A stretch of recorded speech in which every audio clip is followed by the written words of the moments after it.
ಕ್ಲೈಂಟ್ಗೆ ಬೆದರಿಕೆ ಆಗ್ತಾ ಇದೀಯಾ ನೀನು? ಯಾರು ಇರೋದು ಲೈನಲ್ಲಿ?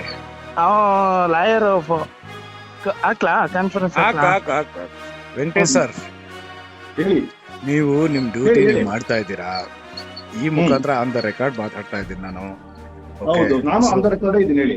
ದಯವಿಟ್ಟು ಈ ಲಾಯರ್ಗಳು ಈ 4 ಜನ 5 ಜನನ ಮಿಂಡಂದಿರನ್ನ ಇಟ್ಕೊಂಡು ಅಥವಾ ಗಂಡನ್ನ ಬಿಟ್ಬಿಟ್ಟು 7 ಜನ 8 ಜನ ಮದ್ವೆ ಆಗಿರೋರ್ನೆಲ್ಲ ದಯಮಾಡಿ ಸಪೋರ್ಟ್ ಮಾಡಬೇಡಿ. ಚಪ್ಲಿಲ್ ಓಡಿಸಿ ಸರ್.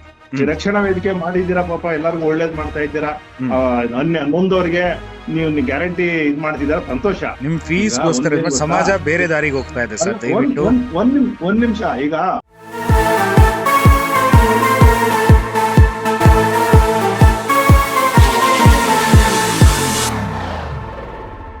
ವೆಂಕಟೇಶ್ ಅಂತ ಅಡ್ವೊಕೇಟ್ ಕಡೆ ಫೋನ್ ಮಾಡ್ಸಿದ್ದಲ್ಲ ಈಗಾಗಲೇ. ಏನಂತ?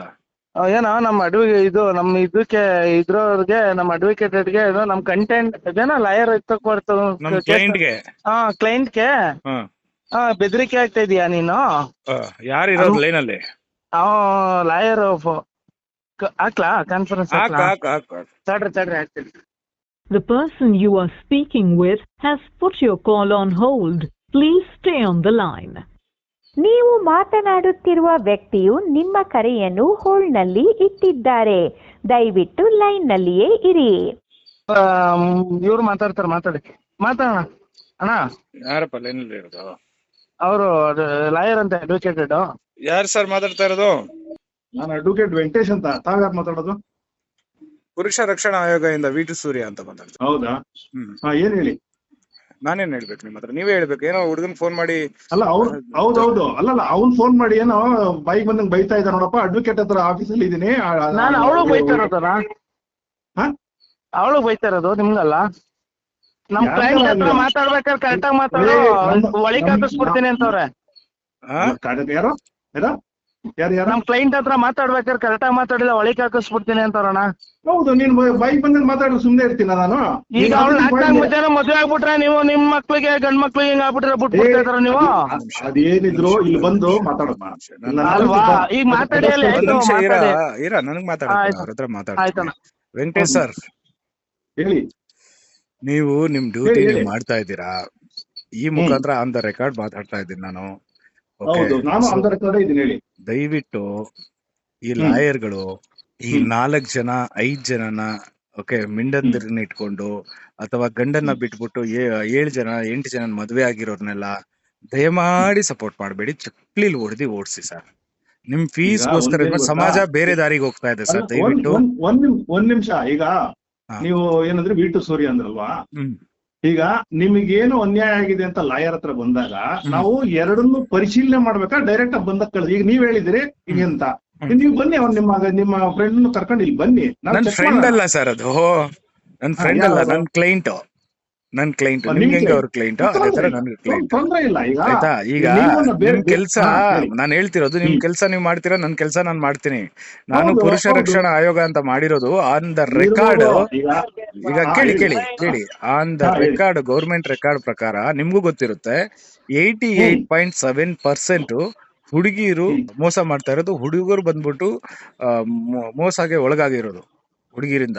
ಸೊ ಅದ್ ನಿಮ್ಗೂ ಗೊತ್ತಿರುತ್ತೆ. ಸೊ ಹಂಗಾಗಿ ನಾನು ನಿಮ್ಮ ಹತ್ರ ಮನವಿ ಮಾಡ್ಕೊಳ್ಳೋದೇನಂದ್ರೆ, ನಾನ್ ಬಾರ್ ಕೌನ್ಸಿಲಿಂಗ್ ಒಂದ್ ಲೆಟರ್ ಕೊಡ್ತೀನಿ, ಹೈಕೋರ್ಟ್, ಸುಪ್ರೀಂ ಕೋರ್ಟ್, ಎಲ್ಲಿಂದ ಎಲ್ಲೆಲ್ಲಿ ಹೋಗ್ಬೇಕು ನಾನು ಹೋಗ್ತೀನಿ. ಬಟ್ ಇಂಥವ್ರಿಗೆಲ್ಲ ಕ್ಲೈಂಟ್ ಆಗಿ ತಗೋಬೇಡಿ. ನೀವು ನೋಡಿ ಜಡ್ಜ್ ಮಾಡಿ. ದಾಖಲೆಗಳು ತಗೊಳ್ಳಿ. ಒಂದ್ ನಿಮಿಷ ಕೇಳಿ. ದಾಖಲೆಗಳು ತಗೊಳ್ಳಿ, ಆಯ್ತಾ? ಫೀಸ್ ಬರುತ್ತೆ ನಿಮ್ಗೆ, ಆಯ್ತಾ? ದಾಖಲೆಗಳು ತಗೊಳ್ಳಿ. ಈ ಹುಡುಗನ ಹತ್ರನು ದಾಖಲೆಗಳು ತಗೊಳ್ಳಿ.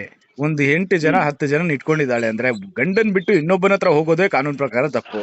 ಸೊ ಹಾಗಿರ್ಬೇಕಾದ್ರೆ 4 ಜನ 5 ಜನರ ಹತ್ರ ಹೋಗಿದ್ದಾಳೆ ಅಂದಾಗ ಅವ್ರಿಗೆ ಆಫೀಸ್ ಬಾಗಿಲಿಗೂ ಸೇರಿಸಬೇಡಿ ಅಂತ ನನ್ ಮನವಿ ಅಷ್ಟೇ. ಆಯ್ತು ಸೂರ್ಯ ಅವರೇ, ಈಗ ಸಂತೋಷ, ನಿಮ್ ಕಳಕಳಿ ಚೆನ್ನಾಗಿದೆ, ನಾನು ಒಪ್ಕೋತೀನಿ.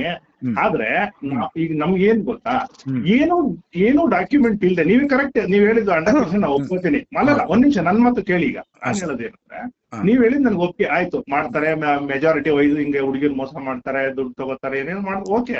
ಆದ್ರೆ ನಮ್ಮ ಕೋರ್ಟ್ ಏನ್ ಹೇಳುತ್ತೆ ಅಂದ್ರೆ, ನಾವು ಸಾಕ್ಷಿ ಆಧಾರನ ನೋಡ್ಬೇಕಾಗತ್ತೆ. ಬರೋದ ಈಗ ನೀವ್ ಹೇಳಿದ ಒಂದು ಸ್ಟೇಟ್ಮೆಂಟ್ ಇಂದ ಏನಾದ್ರು ಮಾಡ್ಲಿಕ್ಕೆ ಆಗತ್ತಾ? ನೀವೇ ಆಗ್ಲಿ ನಿಮ್ಮ ಹತ್ರ ಯಾರಾದ್ರೂ ಬಂದು ಹ್ಮ್. ಏನೋ ಅನ್ಯಾಯ ಆಗಿದೆ ಅಂತ ಅವ್ರ ಪರವಾಗಿ ಒಬ್ರ ಪರವಾಗಿ ಮಾತಾಡಕ್ ಆಗತ್ತಾ? ನೀವು ಆಪೋಸಿಟ್ ಕೇಳ್ಬೇಕಲ್ಲ ಏನು ಅಂತ. ನಾನ್ ಮಾತಾಡಲ್ಲ, ನಾನು ಕೇಳ್ತೀನಿ. ಹಾಗೆ ಇದು ಹೇಳ್ತೀನಿ. ಅಷ್ಟೇ. ಅದನ್ನ ಕೇಳಕ್ಕೇನೆ ಒಂದು ನಿಮಿಷ, ಅದನ್ನ ಕೇಳಕ್ಕೇನೆ ಈ ಹುಡುಗನ ಹತ್ರ ಬಂದ್ಬಿಟ್ಟು ಅವಳು 4 ಜನ ಈ ಹುಡುಗನ್ ಮದ್ವೆ ಆಗೋಕ್ಕಿಂತ ಮುಂಚೆ ಇನ್ನೊಂದ್ ಮದ್ವೆ ಆಗಿರೋದು, ಡಿವೋರ್ಸ್ ಕೊಡ್ದಿರ ಇರೋದು ದಾಖಲೆ ಇದೆ ನನ್ನ ಹತ್ರ. ಇವನ್ನ ಬಿಟ್ಟು ಇನ್ನು 3 ಜನರ ಹತ್ರ ಹೋಗಿರೋದು ದಾಖಲೆ ಇದೆ. ಸೊ ಇದೆಲ್ಲ ಆಯ್ತು ಸರ್, ಈಗ ನಾನು ಕೆಲ್ಸ ಕಲೆಕ್ಟ್ ಮಾಡಿ. ಮಾಡ್ಕೊಂಡು ನಾವು ಒಂದ್ ನಿಮಿಷಕ್ಕೆ ಅಲ್ಲ. ಹೇಳ್ಬಿಡ್ತೀನಿ ಫಿನಿಶ್ ಮಾಡ್ಬಿಡ್ತೀನಿ. ಹೇಳಿ. ಇದೆಲ್ಲ ಹೇಳಿ, ದಾಖಲೆ ಹೇಳಿ. ಕಲೆಕ್ಟ್ ಮಾಡಾದ್ಮೇಲೆ ನಾನು ಭೂಮಿಕಾ ಏನೋ ಆಕೆ ಹೆಸರು ಫೋನ್ ಮಾಡ್ತೀನಿ. ಫೋನ್ ಮಾಡಿ ನಮಸ್ತೆ ಅಮ್ಮ ಅಂತೀನಿ. ನಮಸ್ತೆ, ಯಾರು ಮಾತಾಡೋದು ಅಂತ ಕೇಳ್ತಾರೆ. ಈ ತರ ನಾನು ಪುರುಷ ರಕ್ಷಣಾ ಆಯೋಗದಿಂದ V2 ಸೂರ್ಯ ಮಾತಾಡ್ತಾ ಇದ್ದೀನಮ್ಮ ಅಂತ ಹೇಳಿ. ಏನ್ ಹೇಳಿ ಅಂತ ಹೇಳಿ. ಅಮ್ಮ ನಿನ್ ಬೆಸ್ಟ್ ಮದ್ವೆ ಆಗಿದೆ ಅಂತ ಕೇಳ್ತೀನಿ. ನನಗೆ ಒಂದೇ ಮದ್ವೆ ಆಗಿರೋದು ಅಂತ ಹೇಳಿ. ಸರಿ, ನೀನ್ 4 ಜನರ ಜೊತೆ ಸುತ್ತಾಡ್ತಾ ಇರೋದು ನಾನು ಪ್ರೂವ್ ಮಾಡ್ಲಾ ಅಂತ ಹೇಳಿ. ನಾನ್ ತೋರ್ಸ್ಬೋದಾ ಇದನ್ನ ಜಗತ್ತಕ್ಕೆ ಅಂತ ತೋರ್ಸ್ಕೊಳ್ಳಿ ಅಂತಾರೆ. ಓಕೆ ಅಮ್ಮ, ಥ್ಯಾಂಕ್ ಯು ಅಂತ ಇಡ್ತೀನಿ. ಅಷ್ಟೇ ಕಾನ್ವರ್ಸೇಷನ್. ನಮ್ಗೆ ಫೀಡ್ಬ್ಯಾಕ್ ತಗೋಬೇಕಾಗಿತ್ತು, ತಗೊಂಡಿದೀವ. ಆಯ್ತು, ಈಗ ಸರಿ, ಈಗ ನನ್ಗೆ ಹೈಕೋರ್ಟ್ ಅಲ್ಲಿ ಮ್ಯಾಟರ್ ಈಗ 3 ಗಂಟೆಗೆ ಹೋಗ್ಬೇಕು. ನಾನು ಒಂದ್ ಮಾತು ಹೇಳ್ತೀನಿ, ನೀವ್ ಏನೇ ಇದ್ರು ಕರೆಕ್ಟ್. ಈಗ ಏನಂದ್ರೆ, ಈಗ ನನ್ನ ಆಫೀಸು ನನ್ನ ಕಾರ್ಡು ಬೇಕಾ ನಿಮಗೆ ಕಳ್ಸ್ಕೊಡ್ತೀನಿ. ನೀವು ಬನ್ನಿ, ಕೂತ್ಕೊಂಡು ಮಾತಾಡೋಣ. ನಿಜವಾಗ್ಲೂ ನಿಮ್ಮಲ್ಲಿ ಉರುಳಿದೆ ಅಂದ್ರೆ ನಾನು ಅದನ್ನ ಹೇಳ್ತೀನಿ. ನೋಡಮ್ಮ, ಈ ತರ ತಪ್ಪಿದೆ ಅಂತ ಅದೇನು ತಿದ್ಕೊಂಡು ಹೋಗ್ಲಿದೆ. ಯಾಕೆ ನಮ್ಗೆ ಈಗ ಉದ್ದೇಶ ಏನು, ನಿಮ್ದು ಒಳ್ಳೇದೇ. ಈ ರಕ್ಷಣಾ ವೇದಿಕೆ ಮಾಡಿದ್ದೀರಾ, ಪಾಪ ಎಲ್ಲರಿಗೂ ಒಳ್ಳೇದ್ ಮಾಡ್ತಾ ಇದ್ದೀರಾ. ಮುಂದೋರ್ಗೆ ನೀವು ಗ್ಯಾರಂಟಿ ಇದ್ ಮಾಡ್ತಿದಾರ, ಸಂತೋಷ. ಆದ್ರೆ ಏನಂದ್ರೆ ಈಗ ನನ್ಗೆ ಮ್ಯಾಟರ್ ಇದೆ. ನೀವ್ ಬೇಕಾದ್ರೆ ನಾನು ಕಾರ್ಡು ಕಳಿಸ್ತೀನಿ, ನನ್ನ ಆಫೀಸ್ ಲೊಕೇಶನ್ ಕಳಿಸ್ತೀನಿ. ನಾನು ನ್ಯೂಸ್ ಕಳಿಸ್ತೀನಿ, ನೋಡ್ಕೊಳ್ಳಿ. ಆಮೇಲೆ ಇದ್ ಮಾಡಿ. Thank you. ಓಕೆ.